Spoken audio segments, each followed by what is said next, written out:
Israel has announced 17 hostages have been released by Hamas on the third day of the truce.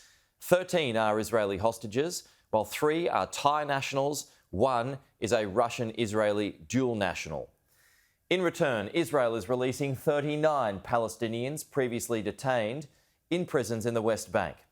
US President Joe Biden has revealed a 4-year-old Israeli-American girl is one of the 17 hostages who were released by Hamas.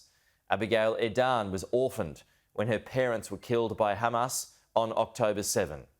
Joe Biden remains hopeful more Americans can be released. We will continue to remain personally engaged to see that this deal is fully implemented and work to extend the deal as well. For weeks, I've been advocating a pause in the fighting for 2 purposes: to increase the assistance getting into the Gaza civilians who need help and to facilitate release of hostages. Sky's Alistair Munkle has more from Tel Aviv. She, I'm afraid, will return to find out that her 2 parents were killed on the day of the October 7th attacks by Hamas. Her mother hid her 2 brothers in the house that they were in. They have survived, but her 2 parents didn't. And so it's a tragic story, but obviously good news that she has been released, and the US President Joe Biden clearly relieved that that has happened. I would want to be there to put my arms around her, is what he said in that press conference. And you alluded as well to an Israeli-Russian national who's been released today, a man, the first male hostage to be released as part of this, we are told, because of the intervention of the Russian President Vladimir Putin.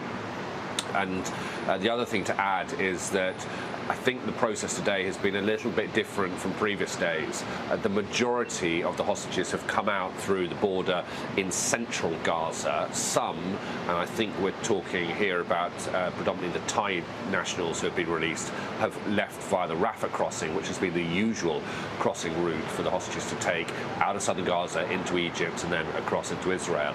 But on this occasion, quite a number came out through central Gaza as well, including an 84-year-old woman who is, we're told, in a serious medical condition, has been taken straight to hospital. The others will follow on to hospital, but we believe they're in pretty good physical condition, at least. Of course, the mental scars will be there and will take a long time to heal. But everything has run pretty smoothly today. After the disagreements and the hiccups of yesterday, it has gone much better today. And President Biden, again in that press conference, expressing his real hope that this truce, which is due to end in the early hours of Tuesday morning, so really tomorrow is the last full day of it, his hope is that it can be extended further. And that is something that he is working on intensely. I think he has, or is due to speak to the Israeli Prime Minister Benjamin Netanyahu today, but also with the help of the Qataris and the Egyptians.